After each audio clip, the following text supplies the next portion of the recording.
Assalamualaikum warahmatullahi wabarakatuh. Kepada yang terhormat Ibu Dewi Astri Yustia, SHMH, dan kepada Ibu Sintiana Rahmi, SHMH. Video ini dibuat untuk memenuhi ujian akhir semester Penghantar Hukum Indonesia, di mana di dalamnya akan membahas seluruh materi mata kuliah Penghantar Hukum Indonesia di semester 1 ini. Sebelumnya, perkenalkan nama saya Nadira Maulan Azizah dengan NPM 211000077. Saya merupakan mahasiswi kelas B dari Fakultas Hukum Universitas Pasundan. Daripada berlama-lama, langsung aja kita ke materinya ya.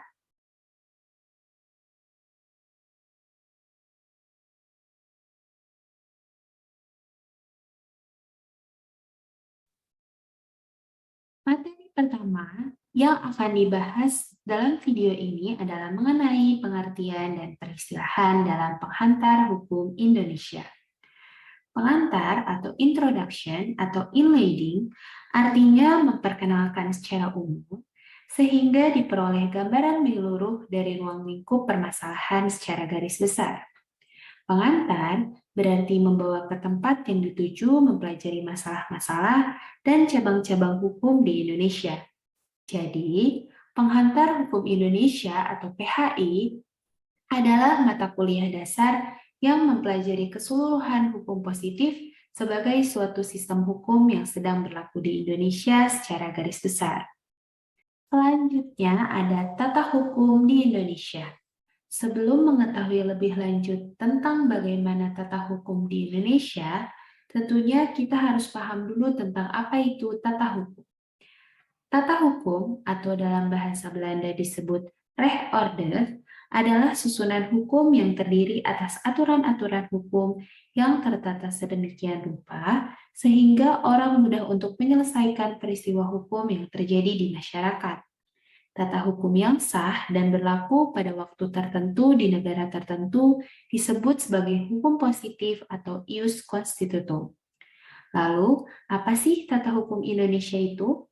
Tata hukum Indonesia adalah tata hukum yang diterapkan oleh pemerintah Indonesia yang terdiri dari aturan-aturan hukum yang ditata atau disusun sedemikian rupa serta saling berhubungan juga saling menentukan.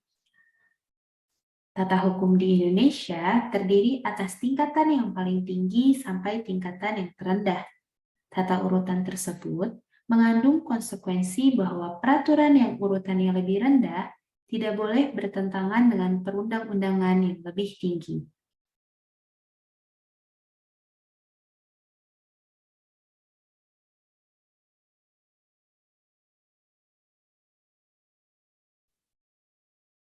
Berdasarkan Undang-Undang Republik Indonesia Nomor 12 Tahun 2011, hierarki peraturan perundang-undangan di Indonesia adalah sebagai berikut. Yang pertama ada Undang-Undang Dasar 1945, merupakan dasar hukum tertulis yang menempati urutan tertinggi dalam peraturan perundang-undangan di Indonesia, memuat dasar dan garis besar hukum dalam penyelenggaraan kehidupan negara Indonesia. Semua peraturan perundang-undangan di Indonesia berada di bawah Undang-Undang Dasar 1945, bersumber, berdasar, dan berlaku atas Undang-Undang Dasar 1945. Yang kedua, ada ketetapan Majelis Permusyawaratan Rakyat atau MPR, merupakan bentuk keputusan Majelis Permusyawaratan Rakyat sebagai pengemban kedaulatan rakyat yang ditetapkan dalam sidang-sidang MPR yang berisi hal-hal yang bersifat penetapan. Yang ketiga, ada undang-undang atau peraturan pemerintah pengganti undang-undang. Undang-undang adalah peraturan perundang-undangan yang dibentuk oleh Dewan Perwakilan Rakyat dengan persetujuan bersama Presiden. Sedangkan Perpu adalah peraturan perundang-undangan yang dibuat oleh Presiden dalam keadaan memaksa atau genting. Yang keempat, ada peraturan pemerintah.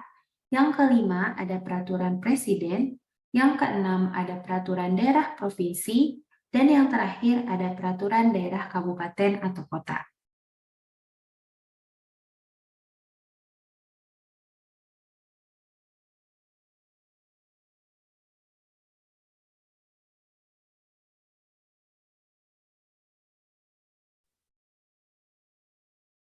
Berbicara mengenai hukum, tentunya setiap negara memiliki sejarah hukumnya masing-masing termasuk Indonesia. Lalu, bagaimana sih sejarah hukum di Indonesia itu? Sejarah hukum adalah suatu metode dan ilmu yang merupakan cabang dari ilmu sejarah yang mempelajari, menganalisis, memverifikasi, menginterpretasi, menyusun dalil dan kecenderungan, dan menarik kesimpulan tertentu tentang setiap fakta, konsep, kaidah, dan aturan-aturan yang berkenaan dengan hukum yang pernah berlaku, baik secara kronologis dan sistematis. Berikut sebab akibat serta ketersentuhannya dengan bidang lain dari hukum.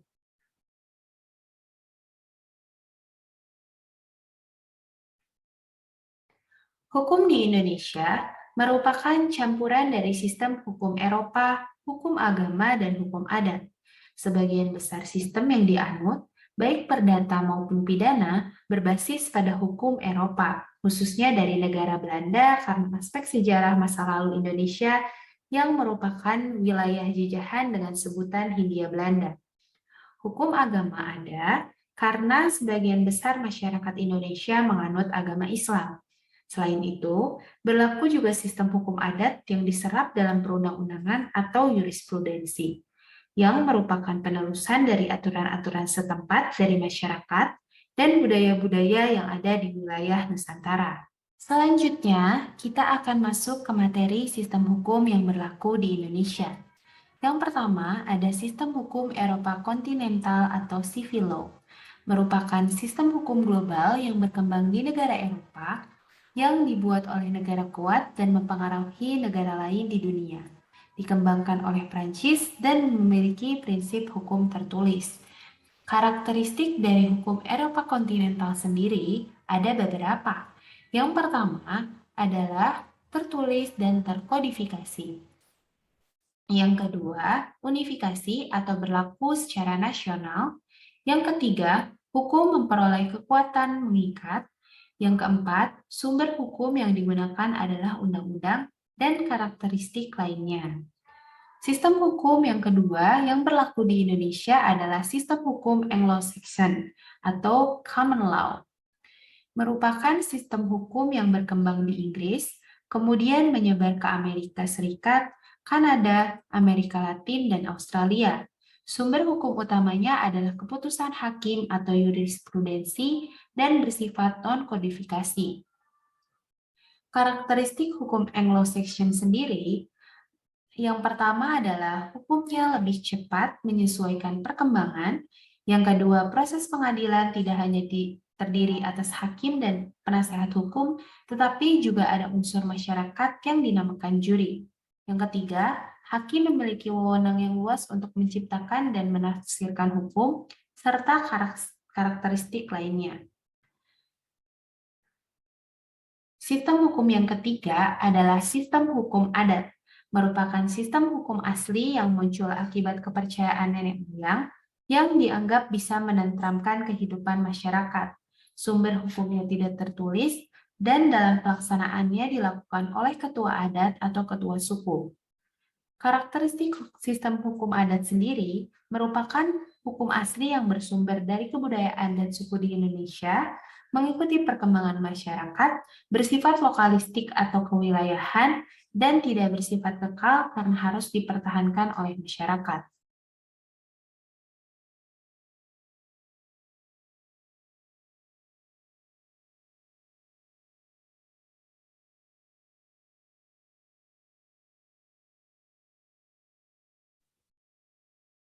Yang keempat, ada sistem hukum Islam, merupakan sistem hukum yang berasal dari Arab, kemudian berkembang ke negara-negara lain seperti negara-negara Asia, Afrika, Eropa, Amerika secara individual maupun secara kelompok, bersumber dari Al-Quran, Sunnah, Hadis, Ijma atau kesepakatan ulama, dan kias atau analogi persoalan hukum. Karakteristik hukum Islam sendiri bersifat absolut atau mutlak, kekal atau abadi, mengatur hubungan hukum antara manusia juga mengatur hubungan hukum individu dengan Allah Subhanahu wa Ta'ala, serta hanya berlaku bagi umat Muslim. Dan yang terakhir ada sistem hukum kanonik atau sistem hukum gereja.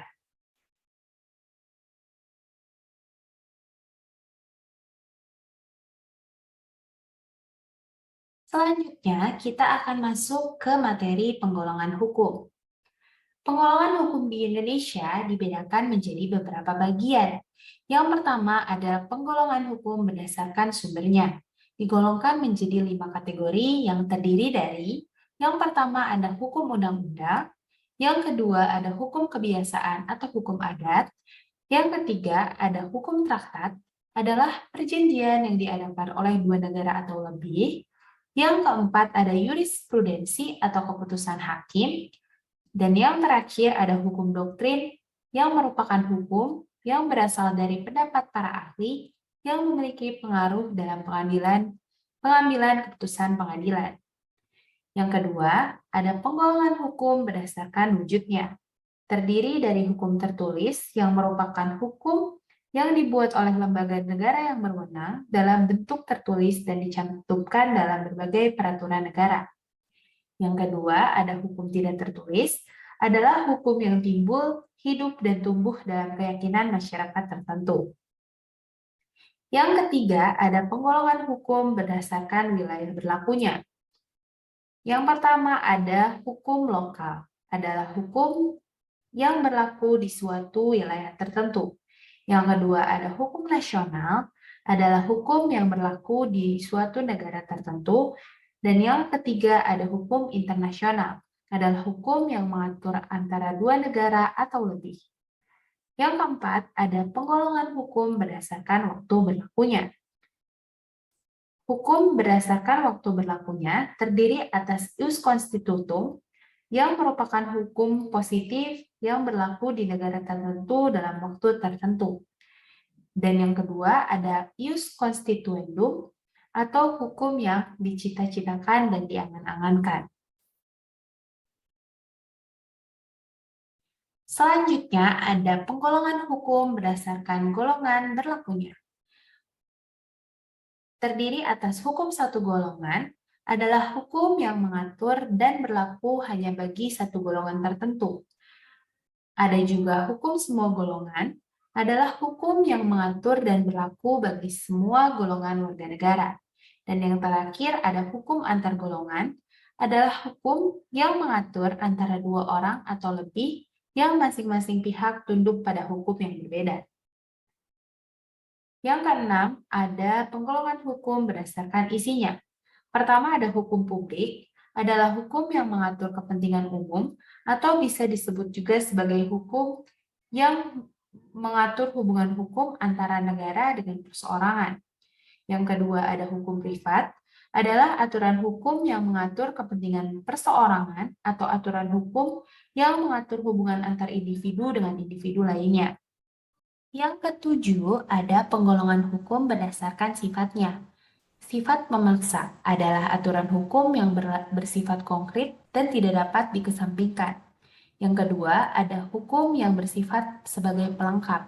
Adalah aturan hukum yang dalam keadaan konkret dapat dikesampingkan dengan adanya perjanjian.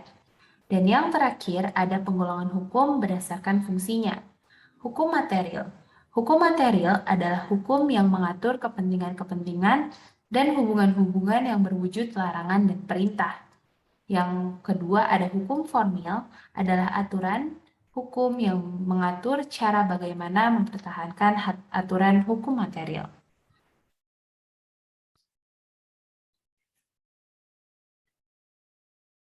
Setelah selesai membahas materi tentang penggolongan hukum yang cukup banyak, kita akan beralih kepada materi selanjutnya yaitu ius constitutum, ius constituendum, dan sumber hukum. Dalam hukum, tentunya kita mengenal istilah tentang ius constitutum dan ius constituendum. Apa sih ius constitutum dan ius constituendum itu? Ius constitutum. Ius constitutum merupakan hukum yang telah ditetapkan dan sedang berlaku saat ini atau hukum positif. Contohnya adalah hukum positif di Indonesia.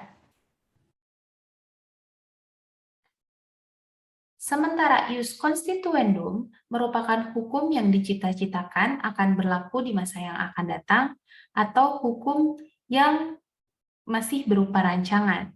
Contohnya adalah rancangan undang-undang. Surjono Sukanto dan Purnandi Purbacaraka menjelaskan bahwa ius constituendum dapat berubah menjadi ius constitutum dengan cara: 1. Digantinya suatu undang-undang dengan undang-undang yang baru. 2. Perubahan undang-undang yang ada dengan cara memasukkan unsur-unsur baru. 3. Penafsiran peraturan perundang-undangan. Dan yang terakhir, perkembangan doktrin atau pendapat sarjana hukum yang terkemuka di bidang teori hukum.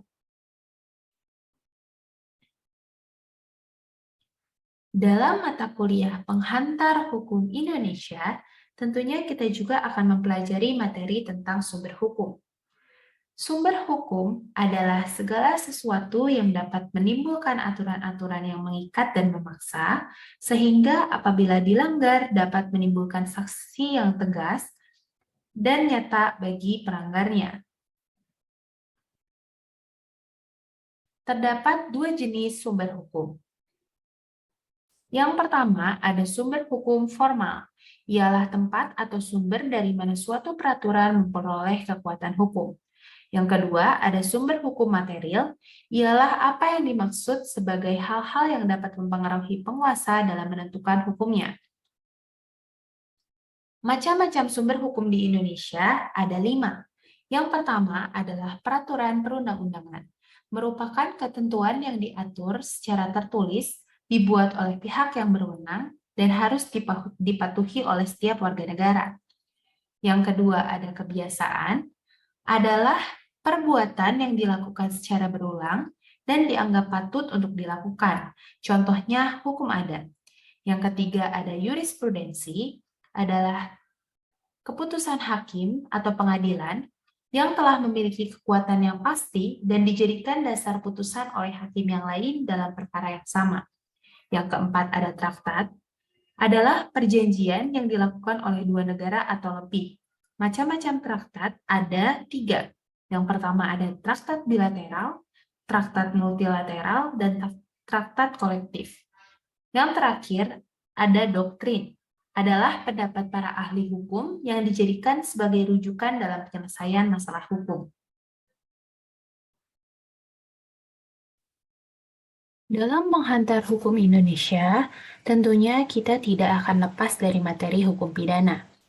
Hukum pidana, atau yang disebut juga sebagai ius punayandi, adalah sejumlah peraturan yang mengatur hak negara untuk menghukum seseorang yang melakukan perbuatan melanggar hukum, sebagai ultimatum remedium atau upaya terakhir untuk menyelesaikan suatu perkara. Sumber hukum pidana di Indonesia sendiri terbagi menjadi 2. Yang pertama, Kitab Undang-Undang Hukum Pidana atau KUHP.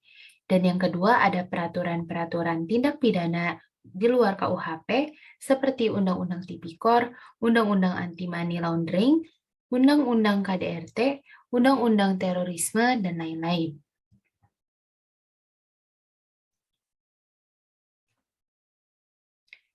Subjek hukum pidana. Subjek hukum pidana terdiri atas manusia dan korporasi. Korporasi yaitu kumpulan terorganisasi dari orang dan atau kekayaan baik merupakan badan hukum atau legal person maupun bukan badan hukum. Tindak pidana. Pidana dapat berbentuk punishment atau treatment. Perbuatan pidana atau tindak pidana dapat dibedakan menjadi 2, yaitu kejahatan dan pelanggaran. Kejahatan dirumuskan dalam buku kedua KUHP dan tindak pidana pelanggaran dirumuskan dalam buku ketiga KUHP. Asas-asas hukum pidana. Yang pertama ada asas legalitas.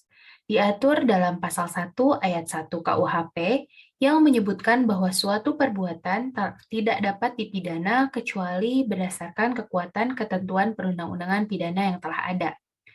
Yang kedua, ada asas teritorial, menyebutkan bahwa perundang-undangan hukum pidana berlaku bagi semua tindak pidana yang terjadi di dalam wilayah negara, baik dilakukan oleh warga negaranya sendiri maupun oleh orang asing.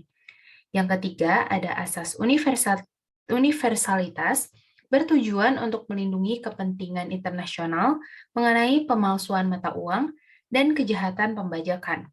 Ketentuan pidana dalam perundang-undangan Indonesia diterapkan bagi setiap orang yang melakukannya di luar Indonesia.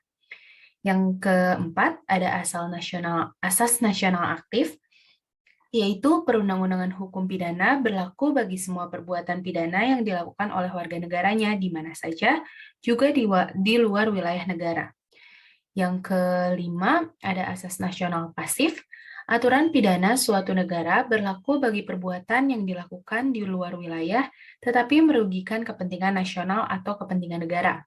Dan yang terakhir, ada asas tidak ada hukuman tanpa kesalahan, yaitu seseorang yang telah melakukan perbuatan yang bertentangan dengan peraturan hukum pidana yang berlaku, tidak dapat dipidana oleh karena ketiadaan kesalahan dalam perbuatannya tersebut.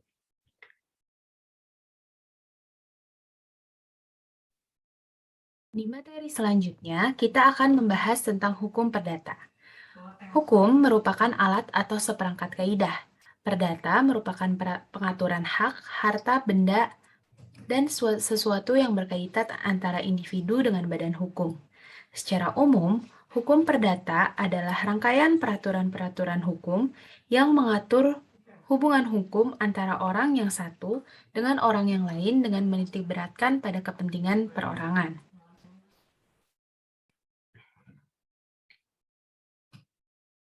Sumber hukum perdata. Sumber hukum perdata ini meliputi sumber hukum material dan sumber hukum formil. Sumber hukum material dapat diartikan sebagai sumber hukum yang menentukan isi hukum, yaitu tempat yang di mana materi hukum itu diambil.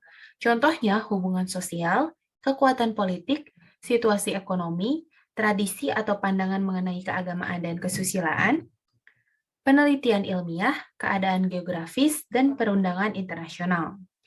Yang kedua, ada sumber hukum formil. Ialah tempat untuk memperoleh kekuatan hukum. Contohnya undang-undang, jurisprudensi, perjanjian antara negara, dan kebiasaan. Hukum perdata berdasarkan fungsi. Berdasarkan fungsinya, hukum perdata dibagi menjadi dua, yaitu hukum perdata formil yang mengatur bagaimana cara seseorang mempertahankan haknya apabila dilanggar oleh orang lain. Dan yang kedua, ada hukum perdata material yang mengatur kepentingan-kepentingan perdata subjek hukum. Objek hukum perdata. Objek hukum adalah segala sesuatu yang berada di dalam pengaturan hukum dan dapat dimanfaatkan oleh subjek hukum berdasarkan hak atau kewajiban yang dimilikinya atas objek hukum yang bersangkutan. Subjek hukum perdata. Subjek hukum menurut Algra adalah setiap orang mempunyai hak dan kewajiban yang menimbulkan wewenang hukum, yang termasuk dalam pengertian subjek hukum adalah manusia atau badan hukum, misalnya PT, PN, dan koperasi. Sub terakhir dalam pembahasan hukum perdata adalah asas-asas dalam hukum perdata. Yang pertama ada asas kebebasan berkontrak, artinya setiap warga negara bebas membuat kontrak. Terdapat pengecualian kebebasan berkontrak, yakni dalam hal kontrak-kontrak formal dan real, berbentuk perjanjian, dan syarat kausa yang diperbolehkan atau isi perjanjian. Yang kedua, ada asas konsensualisme, artinya para pihak yang mengadakan perjanjian itu harus sepakat, setuju, atau seia sekata mengenai hal-hal yang pokok dalam perjanjian yang diadakan itu. Yang terakhir, ada asas kepribadian, yaitu tidak ada seorang pun dapat mengikatkan diri atas nama diri sendiri atau meminta ditetapkannya suatu janji melainkan untuk dirinya sendiri.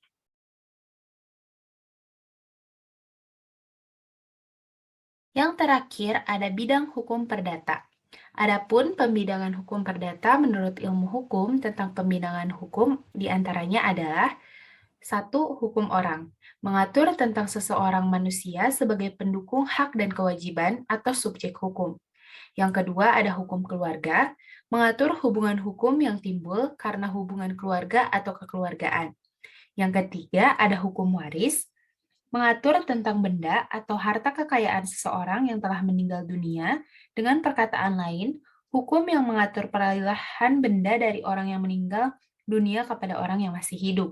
Yang keempat, ada hukum harta kekayaan, mengatur hubungan hukum seseorang dalam lapangan harta kekayaan seperti perjanjian, milik, gadai, dan sebagainya. Dan yang terakhir ada hukum perikatan, yaitu suatu hubungan hukum dalam lapangan harta kekayaan antara dua orang atau lebih, di mana pihak yang satu berhak atas sesuatu dan pihak yang lain berkewajiban atas sesuatu.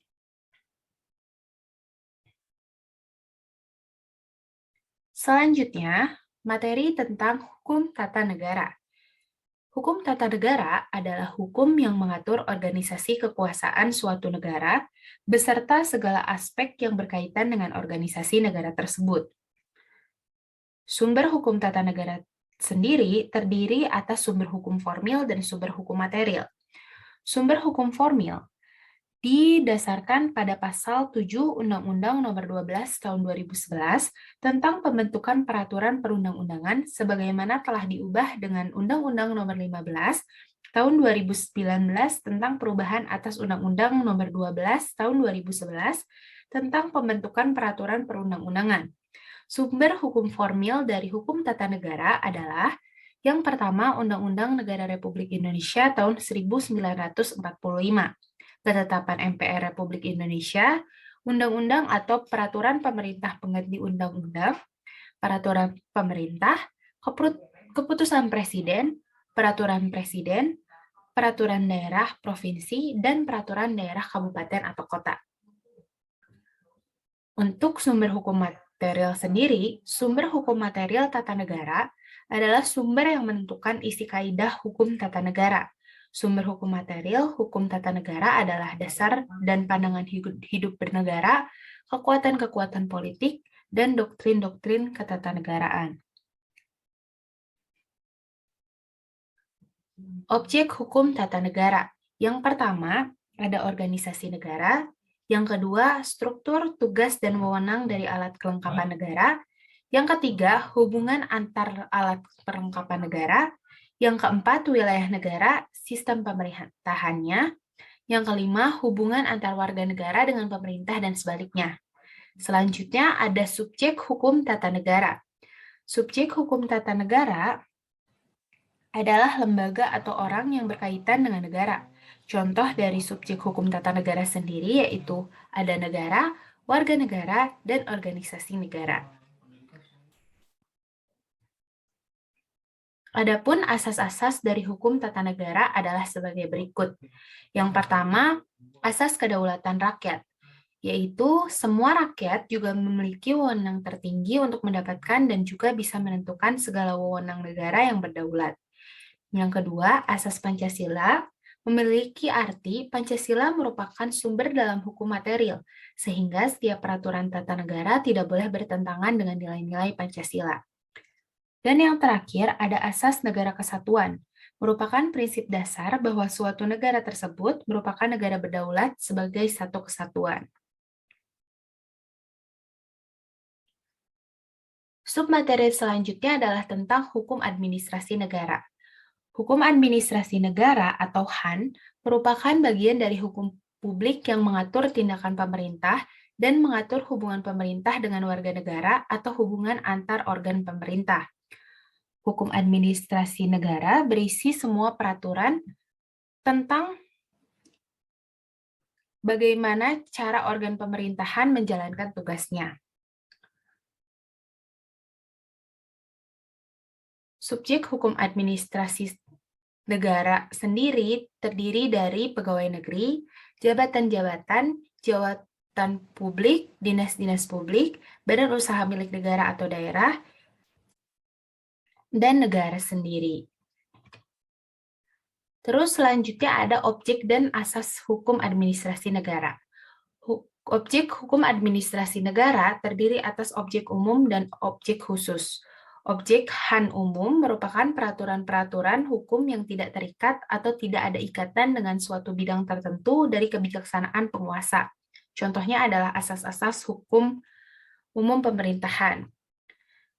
Selanjutnya, objek Han khusus adalah segala peraturan-peraturan hukum yang berhubungan dengan bidang tertentu dari kebijaksanaan penguasa, contohnya hukum tata ruang, izin mendirikan bangunan, dan lain-lain.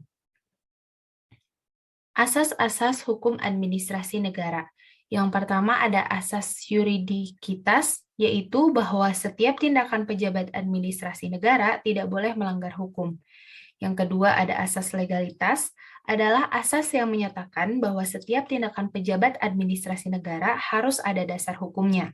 Dan yang terakhir, asas diskreksi, yaitu asas kebebasan dari seorang pejabat administrasi negara untuk mengambil keputusan berdasarkan pendapatnya sendiri, tetapi tidak bertentangan dengan legalit. Sumber hukum administrasi negara. Sumber hukum administrasi negara terdiri atas sumber hukum material dan sumber hukum formil. Sumber hukum material yang pertama ada sumber hukum historis, meliputi undang-undang, putusan hakim atau jurisprudensi, tulisan ahli hukum, juga tulisan yang tidak bersifat yuridis sepanjang memuat pemberitahuan tentang lembaga hukum. Yang kedua, ada sumber hukum sosiologis, mencakup faktor sosial yang mempengaruhi isi hukum positif, yang berarti peraturan hukum tertentu menggambarkan kenyataan yang hidup di dalam masyarakat. Yang ketiga, ada sumber hukum filosofis, adalah sumber untuk isi hukum yang adil dan untuk menaati kewajiban terhadap hukum. Untuk sumber hukum formil, sumber hukum administrasi negara dalam arti formal atau formil meliputi peraturan perundang-undangan, praktek administrasi negara atau hukum tidak tertulis, jurisprudensi, dan doktrin.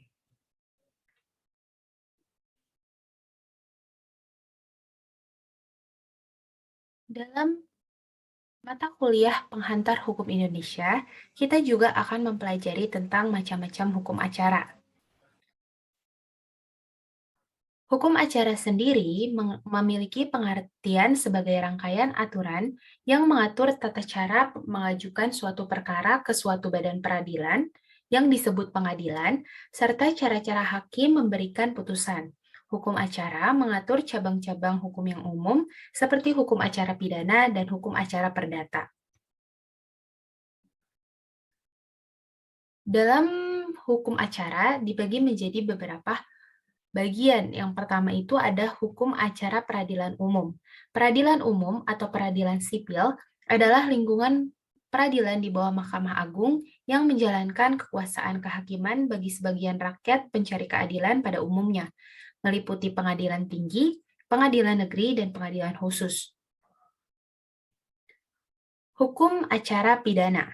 Hukum acara pidana atau disebut juga sebagai hukum pidana formal adalah keseluruhan peraturan atau norma hukum yang mengatur tata cara aparatur negara yang berwenang melaksanakan dan mempertahankan hukum pidana material yang dilanggar.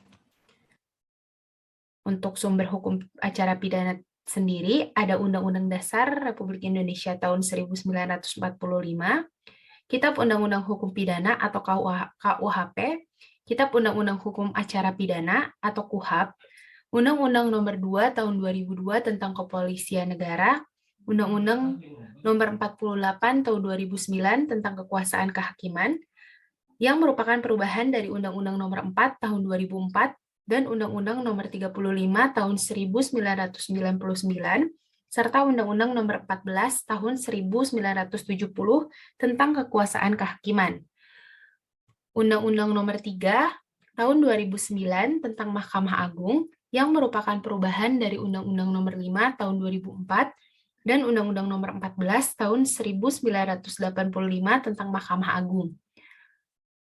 Undang-Undang Nomor 49 Tahun 2009 tentang Peradilan Umum, yang merupakan perubahan dari Undang-Undang Nomor 8 Tahun 2004 dan Undang-Undang Nomor 2 Tahun 1986 tentang Peradilan Umum. Undang-Undang Nomor 16 Tahun 2004 tentang Kejaksaan, jurisprudensi, doktrin, atau pendapat para ahli hukum.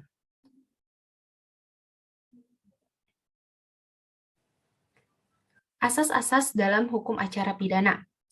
Yang pertama ada asas praduga tak bersalah, asas peradilan berdasarkan undang-undang atau asas legalitas, asas setiap orang diperlakukan sama di muka umum atau asas equality before the law, asas praduga tidak bersalah, asas tersangka atau terdakwa sebagai subjek pemeriksaan, asas peradilan bersifat sederhana, cepat, dan biaya ringan, serta asas-asas yang lain sebagai berikut.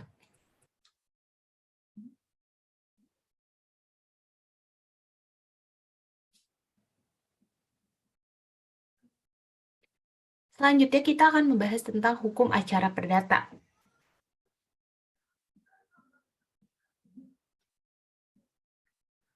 Hukum acara perdata mempunyai ketentuan-ketentuan pokok yang bersifat umum, dan dalam penerapannya, hukum acara perdata mempunyai fungsi untuk mempertahankan, memelihara, dan menegakkan ketentuan-ketentuan hukum perdata material.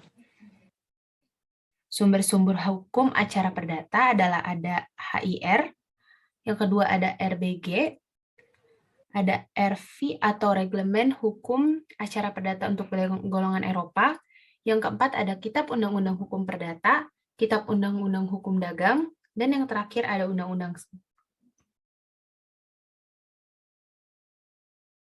Asas-asas dalam hukum acara perdata. Yang pertama, asas hakim bersifat menunggu. Dalam hukum acara perdata, hakim hanya menunggu datangnya perkara atau gugatan dari pihak atau masyarakat yang merasa dirugikan. Yang kedua, hakim cenderung bersifat pasif. Apabila gugatan tidak diajukan oleh para pihak, maka tidak ada hakim yang mengadili perkara bersangkutan. Yang ketiga, dalam hukum acara perdata, beracara dikenakan biaya. Jadi, setiap orang yang mengajukan perkara di muka pengadilan dikenai biaya perkara, yang rinciannya telah diperkirakan oleh pengadilan, sehingga sejumlah uang yang dibayarkan akan diperhitungkan kemudian. Selanjutnya ada hukum acara peradilan agama. Hukum acara peradilan agama adalah rangkaian peraturan-peraturan yang memuat cara bagaimana orang harus bertindak di muka pengadilan, yang terdiri dari cara mengajukan tuntutan dan mempertahankan hak, cara bagaimana pengadilan harus bertindak untuk memeriksa serta memutus perkara, dan cara bagaimana melaksanakan putusan tersebut di lingkungan peradilan agama. Sumber-sumber hukum peradilan agama sendiri terdiri atas berikut. Yang pertama ada Undang-Undang Nomor 4 Tahun 2004 tentang Kekuasaan Kehakiman. Ada juga Undang-Undang Nomor 3 Tahun 2006 tentang perubahan Undang-Undang atas Nomor 7 Tahun 1989 tentang Peradilan Agama. Ada Undang-Undang Nomor 20 Tahun 1947 tentang Peradilan Ulangan di Jawa dan Madura. Undang-Undang Nomor 5 Tahun 2004 tentang perubahan atas Undang-Undang Nomor 14 Tahun 1985 tentang Mahkamah Agung, serta undang-undang lainnya sebagai berikut.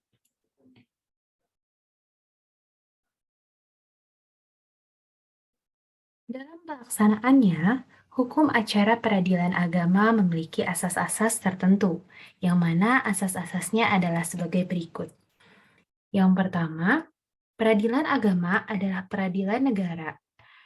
Terdapat pada pasal 3 ayat 1 Undang-Undang Nomor 4 Tahun 2004, pasal 2 Undang-Undang Nomor 7 Tahun 1989, Jungto Undang-Undang Nomor 3 Tahun 2006. Yang kedua, peradilan agama adalah peradilan bagi orang-orang yang beragama Islam. Ada di dalam pasal 1 angka 1 Undang-Undang Nomor 7 Tahun 1989. Yang ketiga, peradilan agama menetapkan dan menegakkan hukum berdasarkan keadilan berdasarkan Pancasila. Ada di dalam pasal 3 ayat 2 Undang-Undang Nomor 4 Tahun 2004. Dan yang terakhir, peradilan agama bertugas untuk memeriksa, memutus, dan menyelesaikan perkara berdasarkan hukum Islam. Ada di dalam pasal 2 dan 49, juga penjelasan umum Undang-Undang Nomor 3 Tahun 2006.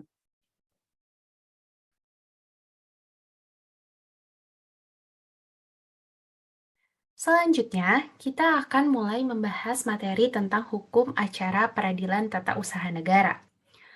Hukum peradilan tata usaha negara adalah seperangkat peraturan-peraturan yang memuat cara bagaimana orang harus bertindak terhadap dan di muka pengadilan, serta cara pengadilan bertindak satu sama lain untuk menegakkan peraturan hukum administrasi negara. Sumber hukum tata usaha negara sendiri terdiri atas berikut.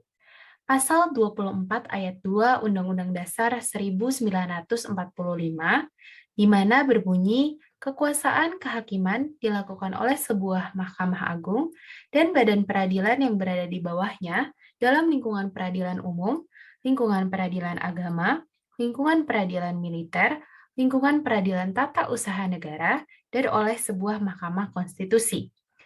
Pasal 18 Undang-Undang Nomor 48 Tahun 2009 tentang kekuasaan kehakiman yang telah mencabut undang-undang sebelumnya, yaitu Undang-Undang Nomor 4 Tahun 2004 tentang kekuasaan kehakiman.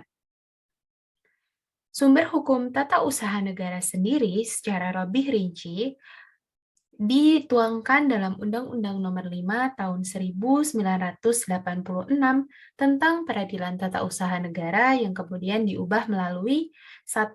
Undang-Undang Nomor 9 Tahun 2004 tentang perubahan atas Undang-Undang Nomor 5 Tahun 1986 tentang Peradilan Tata Usaha Negara, dan yang kedua, Undang-Undang Nomor 51 Tahun 2009 tentang perubahan kedua atas Undang-Undang Nomor 5 Tahun 1986 tentang Peradilan Tata Usaha Negara. Asas-asas di dalam hukum peradilan tata usaha negara. Asas-asas dalam PTUN itu ada 4.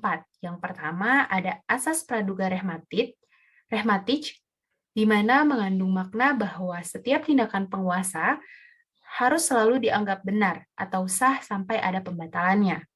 Yang kedua, ada asas pembuktian bebas, artinya hakim menentukan apa yang harus dibuktikan, termasuk beban dan penilaian pembuktian. Yang ketiga, ada asas keaktifan hakim atau dominus litis yang dimaksudkan untuk mengimbangi kedudukan para pihak yang tidak seimbang. Dan yang terakhir ada asas mengikat publik, di mana putusan dalam peradilan tata usaha negara itu bersifat umum, sehingga mengikat banyak pihak dari publik juga. Subjek sengketa tata usaha negara. Nah, kalau kalian bertanya-tanya, subjek sengketa tata usaha negara itu ada apa aja sih? Subjeknya itu ada 3. Yang pertama ada pihak penggugat. Pihak penggugat dalam perkara di peradilan tata usaha negara adalah setiap subjek hukum, orang maupun badan hukum perdata yang merasa kepentingannya dirugikan dengan dikeluarkannya keputusan tata usaha negara. Terus yang kedua ada pihak tergugat, adalah badan atau pejabat tata usaha negara yang mengeluarkan keputusan berdasarkan wewenang yang ada padanya atau yang dilimpahkan kepadanya. Dan yang terakhir ada pihak ketiga yang berkepentingan. Objek sengketa tata usaha negara. Objek sengketanya itu terdiri dari 2 objek. Yang pertama ada keputusan tata usaha negara. Adalah suatu penetapan tertulis yang dikeluarkan oleh badan atau pejabat tata usaha negara yang berisi tindakan hukum tata usaha negara berdasarkan peraturan perundang-undangan. Dan yang kedua, ada yang dipersamakan dengan keputusan tata usaha negara, di mana apabila badan atau pejabat tata usaha negara tidak mengeluarkan keputusan, sedangkan hal ini menjadi kewajiban bagi mereka, maka hal tersebut harus disamakan dengan keputusan tata usaha negara.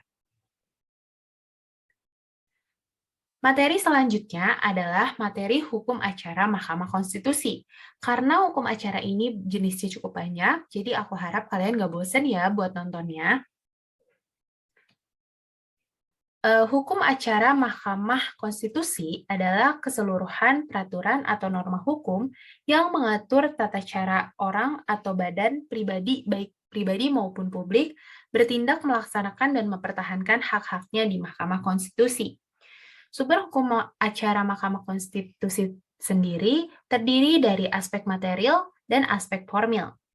Dalam konteks hukum nasional bersumber pada nilai-nilai yang diyakini kebenarannya yaitu Pancasila. Itu penjelasan untuk aspek material. Dan untuk aspek formilnya berasal dari ketentuan hukum positif yang mengatur hukum acara Mahkamah Konstitusi atau paling tidak terdapat kaitannya dengan hukum acara Mahkamah Konstitusi seperti pada pasal 24C ayat 6 Undang-Undang Dasar 1945. Selanjutnya ada asas-asas hukum acara Mahkamah Konstitusi. Yang pertama ada ius curia novit, adalah asas bahwa pengadilan tidak boleh menolak suatu perkara yang diajukan. Yang kedua, persidangan dalam hukum acara Mahkamah Konstitusi itu terbuka untuk umum, dilakukan secara terbuka, dan berlaku pada semua jenis pengadilan. Yang ketiga, asas independen dan imparsial. Yang keempat, ada asas praduga keabsahan, bahwa tindak penguasa dianggap sah sebagai aturan hukum sampai dinyatakan sebaliknya. Yang kelima, ada hak untuk didengar secara seimbang, atau audi et alteram partem, berlaku tidak hanya untuk pihak-pihak yang saling berhadapan, melainkan juga berlaku untuk semua pihak yang terkait dan memiliki kepentingan dengan perkara yang sedang disidangkan. Yang terakhir ada asas hakim aktif dalam persidangan. Objek dan subjek dalam hukum acara Mahkamah Konstitusi. Kalau untuk subjeknya, agar dapat mengajukan suatu permohonan di Mahkamah Konstitusi, pemohon harus memiliki kedudukan hukum persyaratan agar seseorang dapat dianggap memiliki kedudukan hukum. Adalah mereka harus memenuhi kualifikasi sebagai subjek hukum. Persyaratan yang kedua, berkaitan dengan anggapan bahwa hak dan wewenang konstitusional pemohon telah dirugikan oleh suatu undang-undang. Nah, untuk objek sendiri terdiri dari 4 nih. Yang pertama, pengujian undang-undang atau PUU. Yang kedua, sengketa kewenangan lembaga negara atau SKLN. Yang ketiga, penyelesaian hasil pemilihan umum atau PHPU. Dan yang terakhir ada penyelesaian hasil pemilihan kepala daerah atau PHPKada. Materi selanjutnya dalam hukum acara adalah adanya hukum acara peradilan militer. Peradilan militer merupakan pelaksanaan kekuasaan kehakiman di lingkungan angkatan bersenjata untuk menegakkan hukum dan keadilan dengan memperhatikan penyelenggaraan pertahanan keamanan negara. Landasan hukum peradilan militer mempunyai landasan sebagai berikut. Nah, ini adalah landasan hukum peradilan militer di Indonesia. Sumber-sumber dan landasan hukumnya adalah Pancasila, Undang-Undang Dasar 1945, Sabta Marga, Sumpah Prajurit, doktrin-doktrin militer yang berlaku bagi TNI, sumber-sumber formilnya, yang di dalamnya ada UU, UUD, peraturan-peraturan lainnya, adat dan kebiasaan-kebiasaan, perjanjian-perjanjian internasional, dan doktrin-doktrin militer Indonesia. Asas-asas dalam hukum peradilan militer. Yang pertama ada asas kesatuan komando, di mana seorang komandan mempunyai kedudukan sentral dan memiliki tanggung jawab penuh terhadap kesatuan dan anak buahnya. Yang kedua, ada asas komandan bertanggung jawab terhadap anak buahnya. Dan yang ketiga, ada asas kepentingan militer. Kepentingan militer diutamakan melebihi daripada kepentingan golongan atau kepentingan perorangan. Subjek dan objek dalam hukum peradilan militer. Subjek, badan yang termasuk ke dalam ruang lingkup peradilan militer adalah badan yang melaksanakan kekuasaan kehakiman di lingkungan peradilan militer tinggi, pengadilan militer utama, pengadilan militer pertempuran, dan Mahkamah Agung. Untuk objeknya, pengadilan militer adalah pengadilan yang bertugas untuk memeriksa dan memutus pada tingkat pertama perkara pidana dan sengketa tata usaha militer. Setelah selesai membahas tentang hukum acara, kita akan masuk ke materi hukum dagang, di mana hukum dagang itu memiliki pengertian, merupakan hukum yang mengatur tingkah laku manusia yang turut melakukan perdagangan untuk memperoleh keuntungan. Hukum dagang mengatur tingkah laku manusia yang turut melakukan perdagangan untuk memperoleh keuntungan. Sumber-sumber hukum dagang sendiri terdiri dari 5 sumber. Yang pertama, sumber hukum tertulis dan dikodifikasikan atau dikitabkan, ada KUHD atau Kitab Undang-Undang Hukum Dagang dan sistematikanya. Yang ketiga, ada KUH Perdata. Yang keempat, tidak tertulis dan tidak terkodifikasi. Yang kelima, seluruh perundang-undangan tentang perdagangan. Objek dalam hukum dagang. Objek hukum dagang sama seperti objek hukum perdata, yaitu segala sesuatu yang dapat dimiliki oleh subjek hukum. Artinya subjek hukum itu bisa berupa orang, badan, atau aparatur negara. Tetapi dalam hukum dagang, objeknya harus bisa diperdagangkan atau diusahakan untuk mencari keuntungan. Nah, subjek hukum dagang sendiri yaitu perusahaan. Perusahaan itu adalah nama lain dari pedagang itu sendiri, baik yang menyangkut perorangan ataupun badan hukum yang cakap maupun tidak cakap hukum. Kedudukan hukum dagang. Dengan pesatnya perkembangan hukum dagang yang kian meningkat, memicu berbagai pihak untuk menciptakan sebuah pengaturan yang tepat supaya dapat mengikuti perkembangan dagang yang sangat dinamis hingga pada akhirnya terciptalah Kitab Undang-Undang Hukum Dagang. Di dalam KUHD, terdapat penambahan yang mengatur hal-hal yang khusus pada hukum perdata dalam arti yang sempit. Nah, karena hukum dagang itu masih termasuk dalam hukum perdata juga, jadi di sini saya akan menjelaskan tentang hubungan hukum dagang dan hukum perdata itu sendiri. Hukum perdata yang diatur dalam Kitab Undang-Undang Hukum Perdata atau KUH Perdata merupakan hukum perdata umum, sedangkan hukum dagang yang diatur dalam Kitab Undang-Undang Hukum Dagang atau KUHD adalah hukum perdata khusus. Dengan demikian, hubungan antara kedua hukum tersebut adalah genus atau umum dan spesialis atau khusus. Hal ini sesuai dengan adagium asas hukum lex specialis derogat lex generalis, bahwa hukum yang bersifat khusus mengenyampingkan hukum yang bersifat umum. Selesai membahas tentang hukum dagang, kita akan masuk lagi ke materi selanjutnya, di mana ini adalah materi kedua terakhir nih dari video presentasi ini. Kita akan membahas tentang hukum pertanahan. Hukum tanah adalah keseluruhan peraturan-peraturan hukum, baik yang ditulis maupun yang tidak tertulis, yang mengatur hak-hak penguasaan atas tanah yang merupakan lembaga-lembaga hukum dan hubungan hukum yang konkret.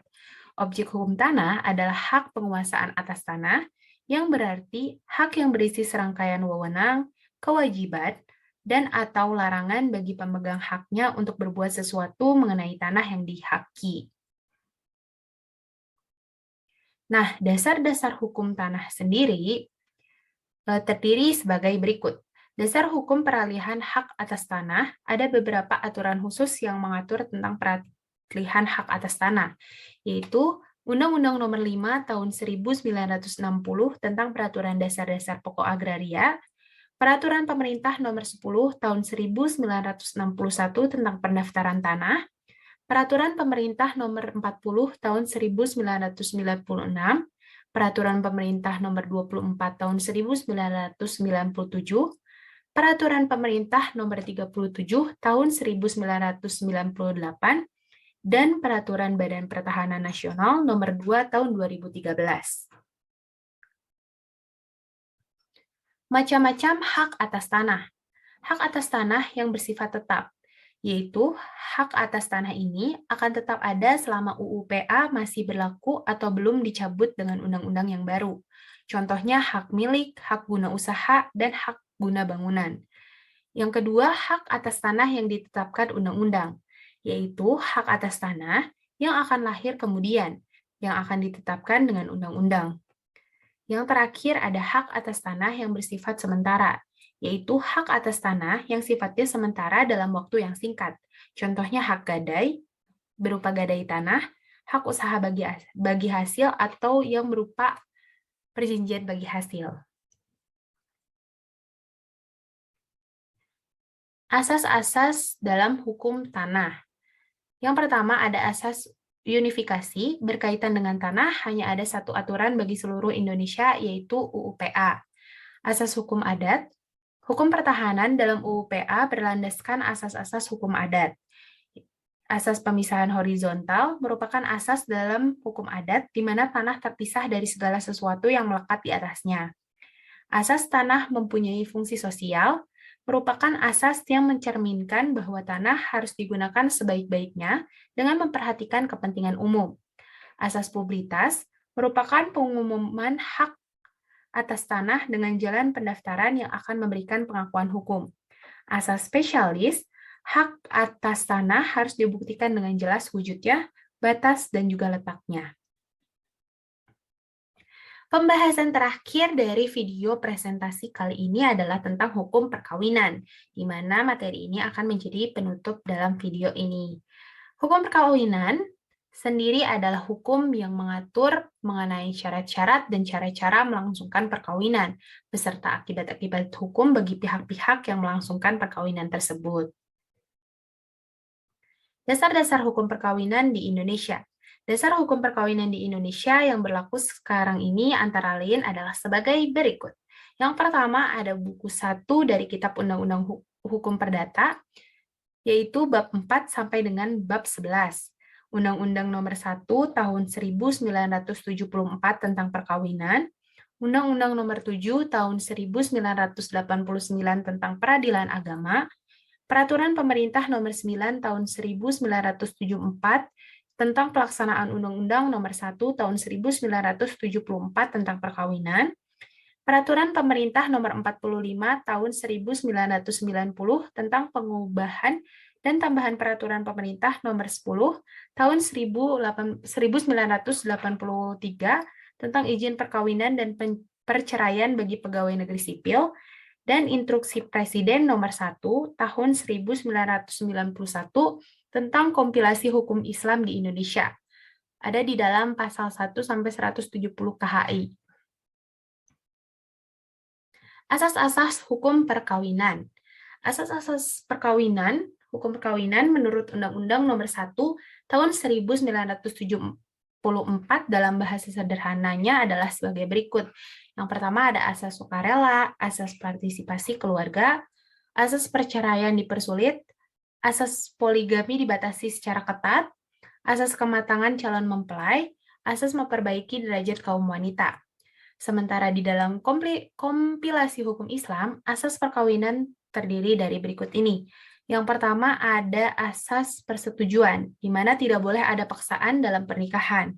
Yang kedua ada asas kebebasan, pihak yang bersangkutan bebas memilih pasangan dengan tetap memperhatikan larangan perkawinan. Yang ketiga, ada asas kemitraan suami istri, merupakan asas kekeluargaan atau kebersamaan yang sederajat antara hak dan kewajiban antara suami dan istri. Yang keempat, ada asas untuk selama-lamanya, asas kemaslahatan hidup, dan asas ketetapan hukum. Yang terakhir ini ada syarat-syarat perkawinan. Adapun syarat perkawinan yang tercantum dalam bab 2 pasal 6 sampai dengan 12 Undang-Undang Nomor 1 Tahun 1974 adalah sebagai berikut. Adanya persetujuan kedua calon mempelai, yang kedua adanya izin orang tua atau wali bagi calon mempelai yang belum berusia 21 tahun.